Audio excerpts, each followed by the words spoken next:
To create more of these clean energy jobs, we need more production, more efficiency, more incentives. And that means building a new generation of safe, clean nuclear power plants in this country. Well, in his State of the Union address, President Obama pushed for the creation of more nuclear plants in this country. Former head of the EPA, Christine Whitman, has been a longtime proponent of nuclear energy as well as solar and other renewable sources. She joins us now. Thanks for being here. Good to be with you. I'm sure you were happy to hear what the president had to say on the nuclear front.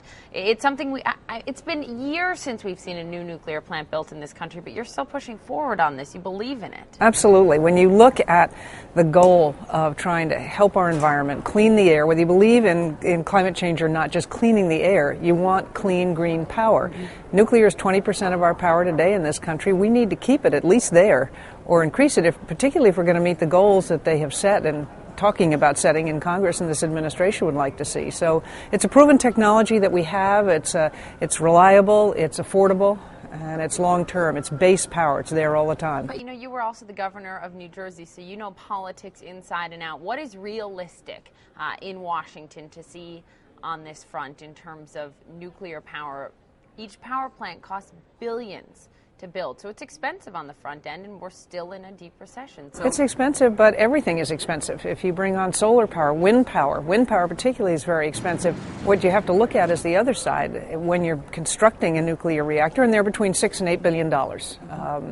A wind farm that produces the same amount of power as the average nuclear facility takes 200,000 acres and is between $10 and $12 billion. So it's almost double that. During the construction of a nuclear reactor, it's usually 2,400 people up to 4,000, depending on how many reactors you have on site at peak construction. And then you have anywhere from 400 to 800 permanent jobs that aren't going anywhere, that are really well paid and that put a lot of money back into the community. So yes, it's expensive, but on a per kilowatt basis, once up and running, nuclear is among the least expensive per kilowatt hour of any form of power that we have. What we are seeing in Washington right now is what some are deeming a stalemate on energy legislation. It is certainly not at the top, it doesn't appear right now, of the president's agenda. We have health care reform, we have two wars this country is fighting, and we have financial regulatory reform, and energy reform is not getting the attention it was just a few months ago. What do you think is realistic in terms of a climate change bill?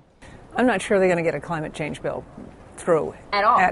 Well, certainly not this Congress. I don't think you're going to see it this year. People are up for re-election. It's highly controversial. An energy bill, perhaps, and that's what we need. Because then you get at the... Without a price on carbon, you're Without saying. a price on carbon. It'll come to that. I mean, I would hate to see us lose the opportunity to have a sensible energy bill. We're going to see now they're saying 23% increase in electricity demand by 2030 in this country. We can't wait until we start having brownouts and blackouts to address this issue. We need to start doing it now, and we need more conservation, we need more renewables, we need more green energy.